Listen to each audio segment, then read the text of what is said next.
everyone, welcome back to Mamta Nepal tutorial. And guys, in this video we will focus on pedagogy because pedagogy will come off 20 marks which are important for our qualification of this exam. So we will focus on the pedagogy questions, the important questions which can be chances of asking in those 20 questions. So let's start with the questions first.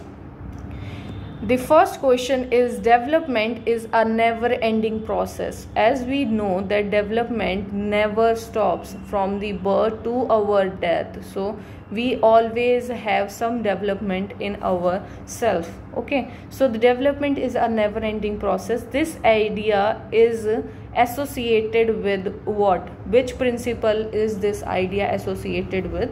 So the principle of continuity. As you can understand with the name or with the word, continuity means to be continuous throughout. So from the birth to the death, if there is a never ending process, that means we require some continuity in it.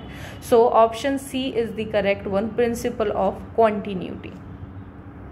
Next question, the Right to Education Act 2009 specify that if the number of children admitted for the first class to fifth class is above 200, then the people teacher ratio required is what is the ratio should be there for teacher and the pupil, so that they can according to the Right to Education Act is what they have said, that what kind of a ratio there should be important if there is 200 above 200 student we have admitted to first to fifth class. Okay, so the ratio need to be is the 40, like on the 40 student there should be one teacher in here. Okay, so the ratio will be 40. Option B is the correct one. Next is the which of the following statements is not true? We need to focus not true, false statement about teaching. Teaching is formal and informal. That's true. We can do teaching in formal way as well as informal. So that's a correct statement. So this cannot be the answer. Teaching is modifiable. Okay, that's also true because we can modify our teaching strategies or teaching skills according to the need of the child. So they can be modified. So this option is also right. This is also right.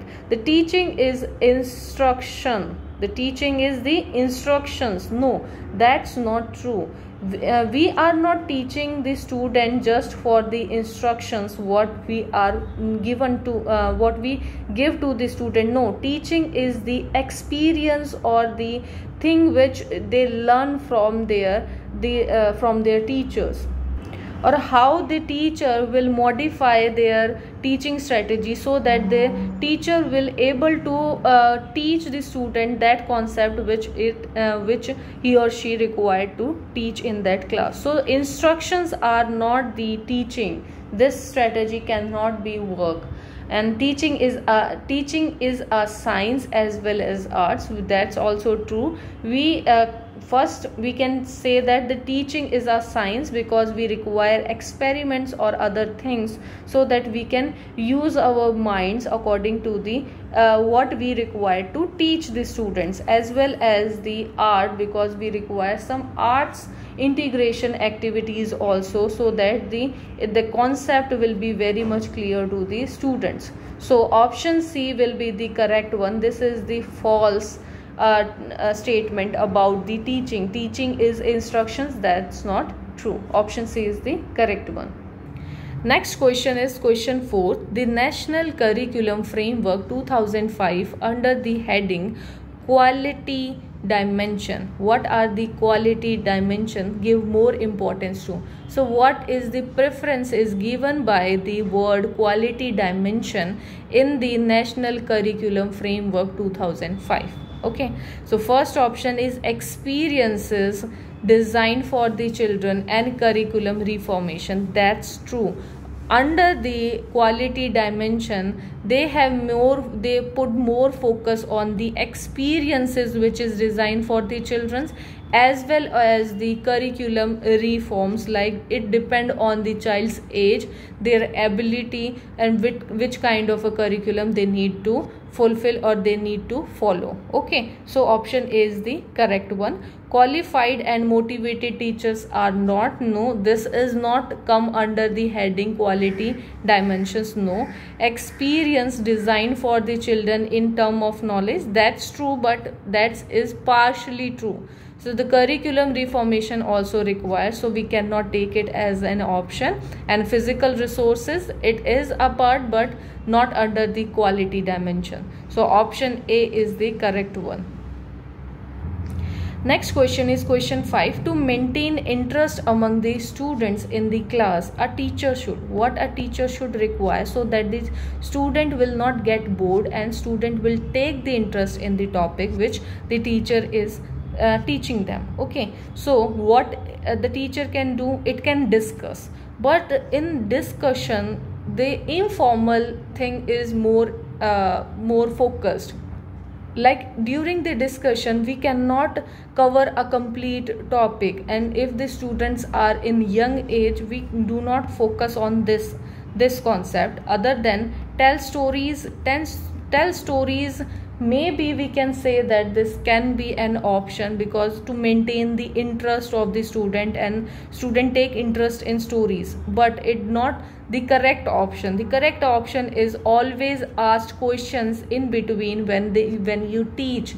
Okay, if you are teaching a concept, you should ask some questions of in between questions so that you can understand that the student is getting that concept or not. Okay, with the discussion we cannot find out, like every student will not get the chance for the discussion. Every student, maybe some student do not have that much ability to focus on the story. So if you tell a story, that maybe some student will lag behind. But ask the questions with any students, just keep on asking some of the questions which you have already told them, so that you can understand that whether the student is taking interest in the subject or not. Okay, so option C is always the correct one. They ask the questions in between the class. And use the blackboard, is instead of blackboard you should use smart board, which is more convenient to make interest. Okay, so option C is the correct one. Ask questions. We take knowledge from many sources. It can be informal education, it can be a formal education, non-formal education, or distance education. What we are asking in this question is, family is a means of which kind of education. So if we talk about the family, like how our parents work, how our parents solve any problem, how our parents react to a situation, so all these things we understand from or learn from our family, and this kind of education is we called as informal education. So option A is the correct one, the informal. Okay, next question is question 7. Blackboard can be included in which group category of teaching aids? As we all know that teaching aids are the aids which is required for the teaching purpose. So we can use a blackboard also as a teaching aid to teach our concepts or our subject. Okay, so blackboard can be included in which group or category? So it can be a visual aid, it is a audio aids or audio visual aids, or it can be none of these. So this cannot be the answer.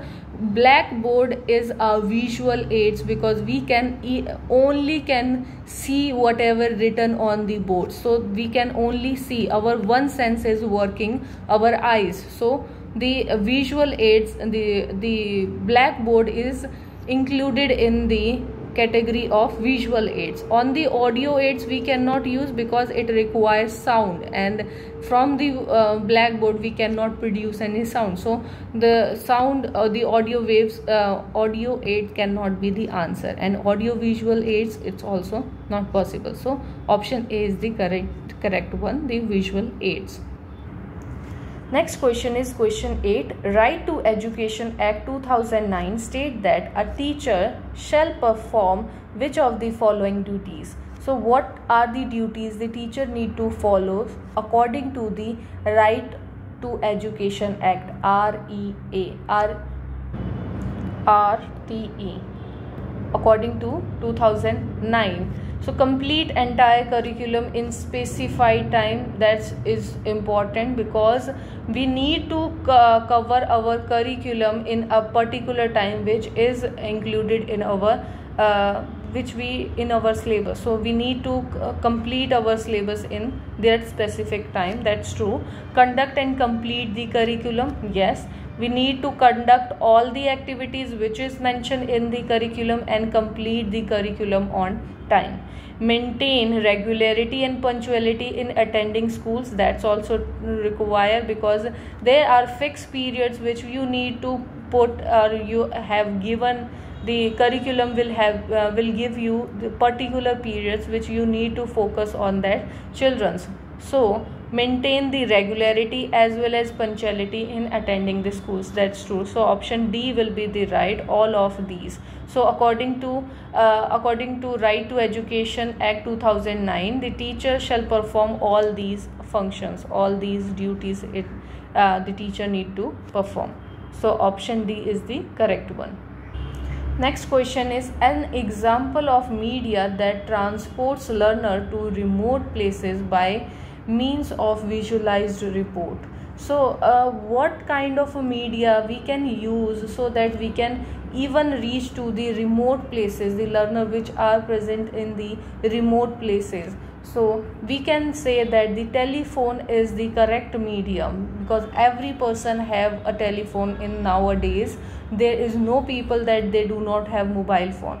The overhead projector require a classroom, so that cannot be true. Educational television, even the broadcast, it require dish TV or any cable connection. That may be not possible in the remote area, but every person has a telephone, so that's a much more convenient or a convenient media so that we can use for the places, the learners which are present in the remote places.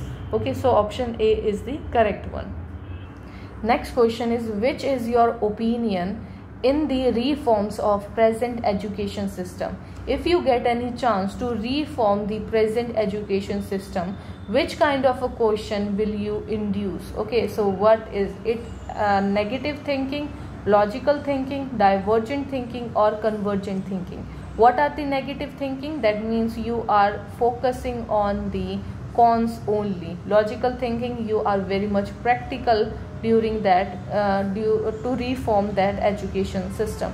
Divergent thinking, that means there is one problem and we have lot of solution of it, so we can solve that problem with many solutions. So this is the divergent thinking. And convergent thinking is like a problem, the problems are very much, but we do not have much solution of it.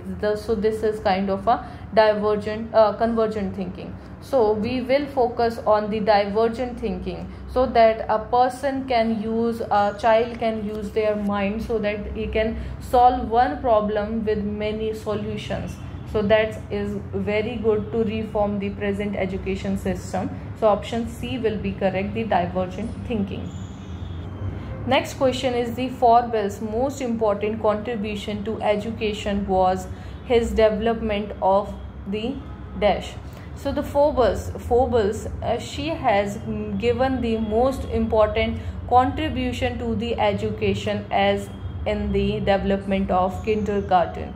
So that's very important, you should understand, and this question has been asked in TGT Natural Science also. So option C is the correct one, kindergarten. Okay, so option C is the correct one.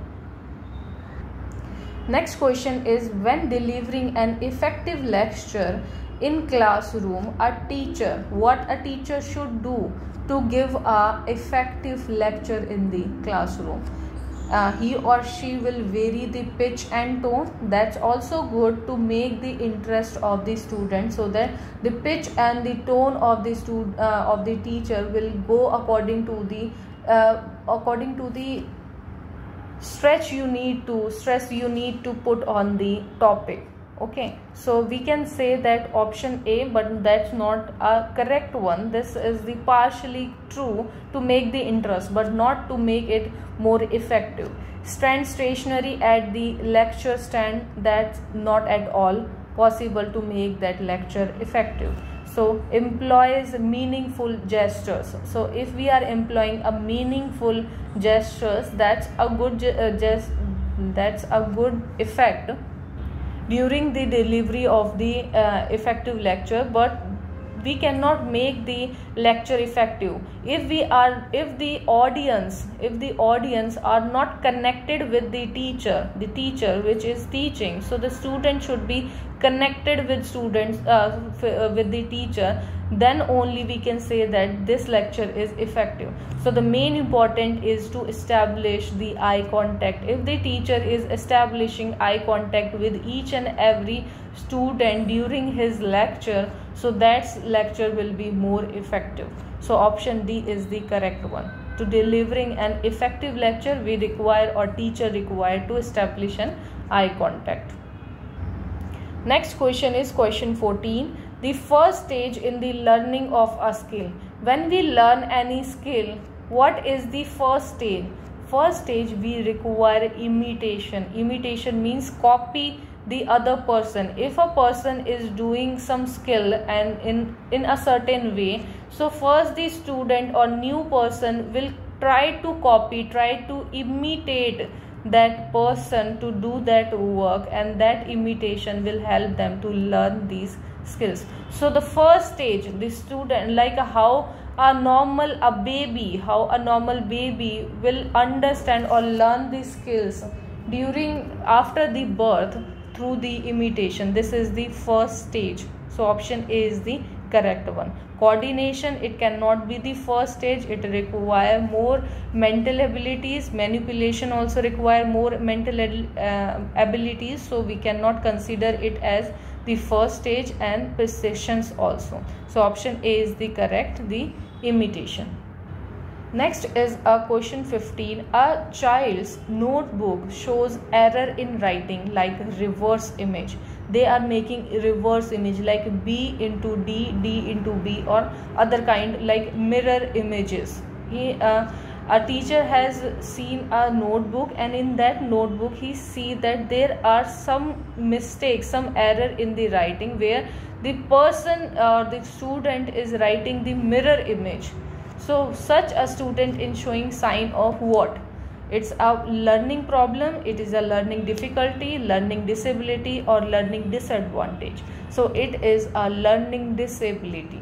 Option C is the correct. So due to that learning disability, the person or the student is making mirror image of it and do not understand or do not know the difference between the B and D alphabets or other alphabets which look much more similar. Okay. Next question is question number 16. To enable student to make conceptual change in their thinking.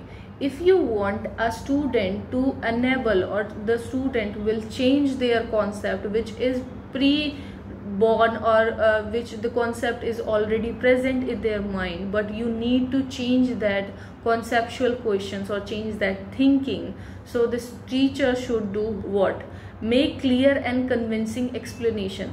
That's very good. Like to make a clear and convincing explanation of that concept, so that the children or the student will understand why the thinking is changing, why he required to change the thinking, because that's a convincing explanation of that concept, and have discussion with the students. That's also good. If a student require or have other kind of mindset, he can also speak to their part, and we can have a discussion on that concept. Okay, so make clear and convincing explanation and have discussed with the student is the correct option if you need to change or make a conceptual change in their thinking of the student. Okay, offer an explanation in a lecture mode. That's not true. Discourage children from thinking on their own. So this cannot be true for any of the questions, because we cannot discourage any student for thinking of their own. That is the most important thing we require, that the student will learn or think by their own, so that he can understand according to their experience, and ask them to just listen to her and follow that. That's not a good teaching. So that cannot be an option. Offer rewards for the children who change their thinking. So if we give a reward for the children who change their thinking, that's not true, because the student will not understand why they are changing that conceptual changes, why they are changing their thinking. So to focus on this, we require to make clear and convincing explanation as well as discussion with the student. Option A is the correct one. Next question is question 17. In the context of primary school classroom, what does active engagement means? What the mean of this word active engagement? That means copying answer given by the teacher. Is that a active engagement? No, that's a passive engagement. Inquiry, questioning and debate, that's an active engagement, because we are inquiring whatever doubt we have or a student have, questioning on that concept, or if you have any doubt, the student is asking the question, even the teacher is asking question in between to understand that the student is learning the concept or not. And debate is also a active engagement in the topic, or we can say that in the classroom. So that's a correct one. Imitate and copy the teacher, that's not true. To imitate the teacher is not a active engagement. A student should require a proper experiment, or they can experience some kind of a thing to become a active engagement, to do the active engagement. Okay, memorizing and recalls, that's not correct. If we are memorizing any concept, that cannot be a part of active engagement. It requires some experience. So option B is correct. Inquiry, questioning and debate. Next question is question number 8. Child-centered pedagogy means. What is the mean of the child-centered? Child-centered means we are focusing on the child first. So enabling the children to follow prescribed information. So if a child is following a particular information or particular instructions, so that's not the child-centered pedagogy. So we cannot consider A as the answer. Give permission to the children's experience, that's correct. We are focusing on the experience which a child is getting, and their voices, whatever the experience the child is getting, and their voices, whatever require. He need to ask any questions, he need to debate on any topic. That's are true, the child-centered pedagogy. The teacher dictating the children what should be done. So what he need to do, he just dictate what the child need to do, and the children do not have any idea why are they doing the work or why they are doing so. So that's not good for the child-centered pedagogy. That's not. The teacher leading all the learning in the classroom. So if the teacher is the only leader which leading all the learning, so that's also not correct. We require the student should be lead the learning, so that the student will understand properly. So option B is the correct one. We are giving more focus on the children's experience and their voices. So option B is the correct one.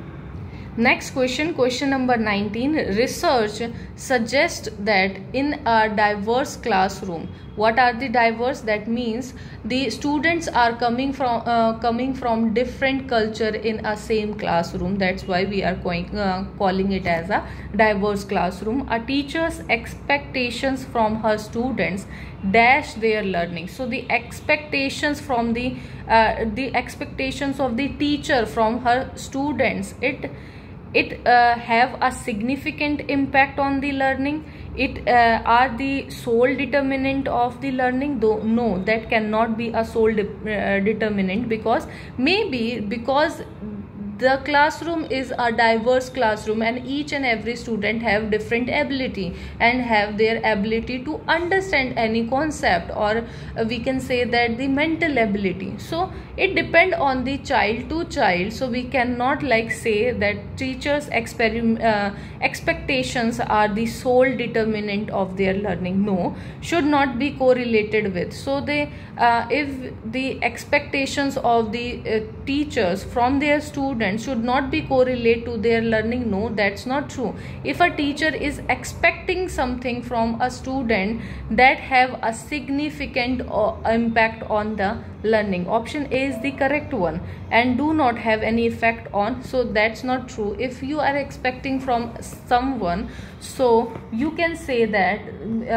if you not get the same response in as a reply, so you may be become upset, or the mood of the teacher can also be changed. So the teacher's expectations should not be very high, because the classroom is a diverse classroom, and if a teacher is putting any expectations on all the students, so that not possible, and that will give a significant impact on the learning. So option A is the correct one.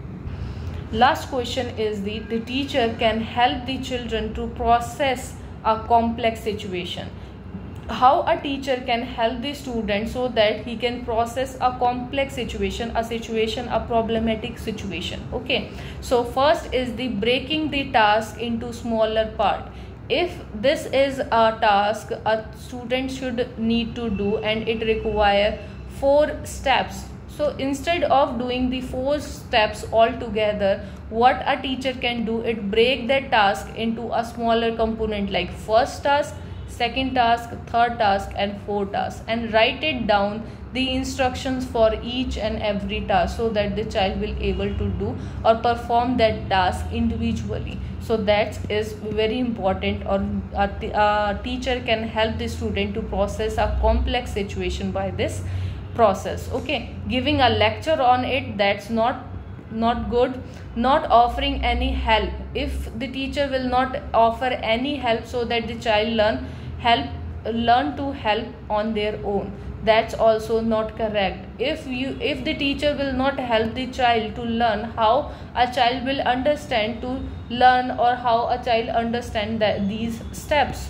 So the teacher is here to help the student to make their understanding easy. To encourage competition, if the teacher will encourage the competition and offer a high reward to the children who completes the tasks, that will make if a class is a diverse class, in every student have their different abilities. So it may be there are 2 students in the class who can perform this activity, or this any task which is given to the children. If 2 students are doing and all other students are not able to do, so they will feel themselves a degrade person, or they can feel that they are losing. So their interest also lose, and their